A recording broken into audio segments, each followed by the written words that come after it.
Self-reliance is basically counting on yourself, taking responsibility for whatever happens to you, knowing that you have consciously made the decisions that are now affecting you, knowing that what is happening now, today, is the direct result of your activity, what you did yesterday. Now, being self-reliant doesn't mean you can't work with others or trust others. Self-reliance means counting on yourself, trusting yourself, being confident with yourself, being responsible to yourself, trusting your own instincts, trusting the conclusions that you have developed from your study of experiences and philosophies, taking the credit that is due you, learning from the mistakes that you have made, being self-reliant. Gestalt psychologists give an example of being self-reliant. They say that you're responsible for getting caught in the rain. They say that by deciding not to carry an umbrella every day, you have made the decision to endure an occasional drenching. Translation: by not being prepared, you make the choice of getting caught in some of life's unpleasant circumstances. Be they rain, failures, economic losses, relationship losses, professional losses, personal losses. By not being prepared, thinking ahead, it's your choice. Now here's the other side of it. By being prepared, you increase your chances of success. You increase the likelihood. By being prepared, you increase your chances of success, of seizing opportunities when they come your way, of being ready within yourself to take advantage of once-in-a-lifetime situations. Some people tend to blame others for their mistakes, blame others for their failures. Somebody says, it's not my fault the report isn't done, so-and-so didn't do their part. Of course it's your fault. It's your report too. It's your responsibility to see that everyone you delegated work to does their part. Now, you can't control what others around you do, but it's in your own best self-interest that you stay on top of things, especially if it's going to affect your future.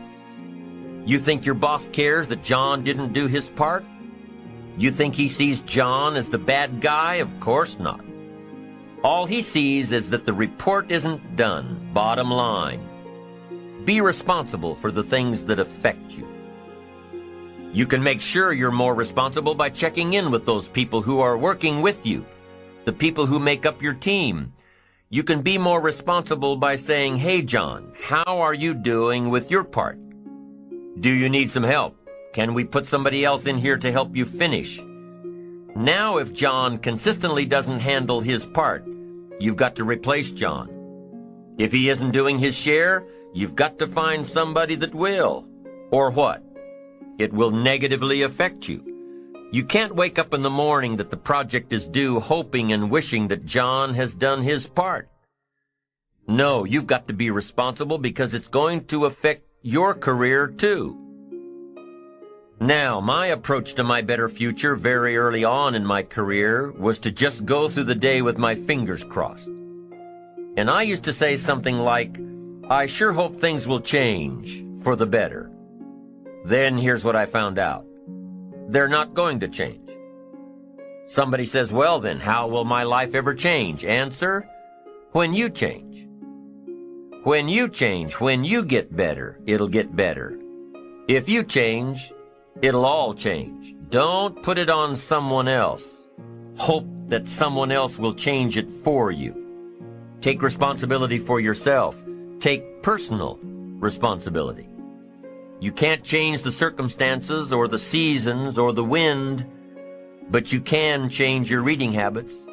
You can change whether or not you go for the skills, burn the midnight oil, turn yourself around, multiply your value by 2, 3, 5, 10. That you've got charge of. That you have control of. You don't have control of the constellations, but you've got control over whether or not you go to night school, take adult classes, learn some new skills. You have control over that. And if you don't, that's your fault. You've got to take personal responsibility. You've got to be self-reliant.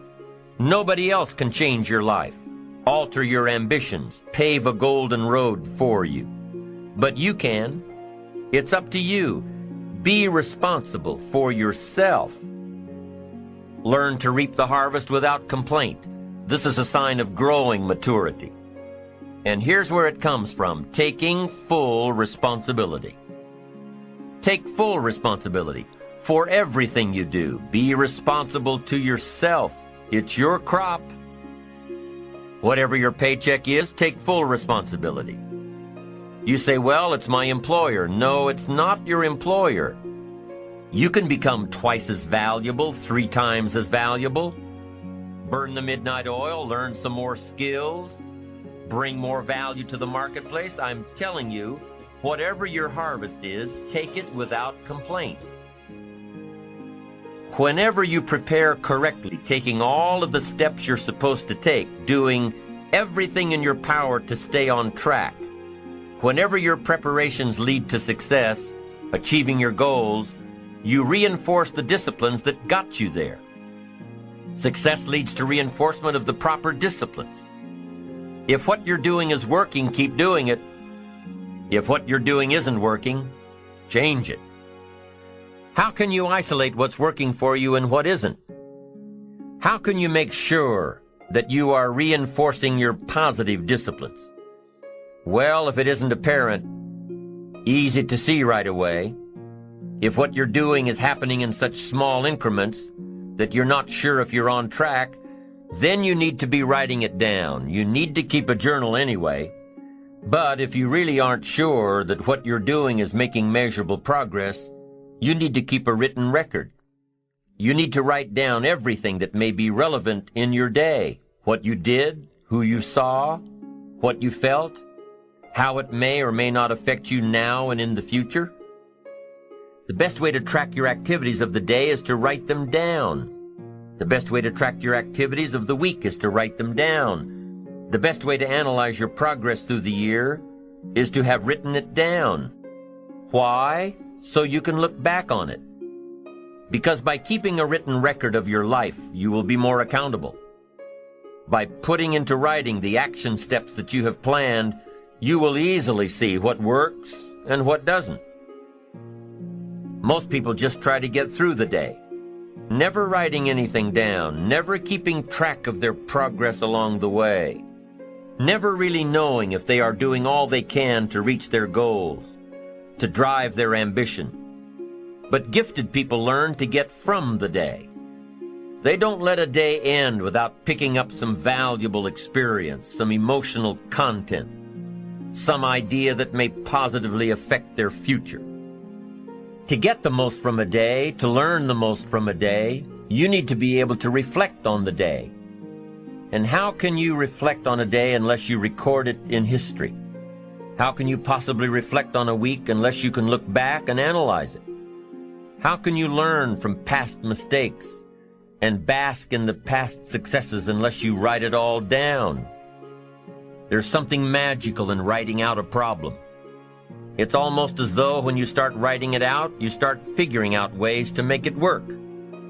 Perhaps the magic is that when you write it down, you can now be objective.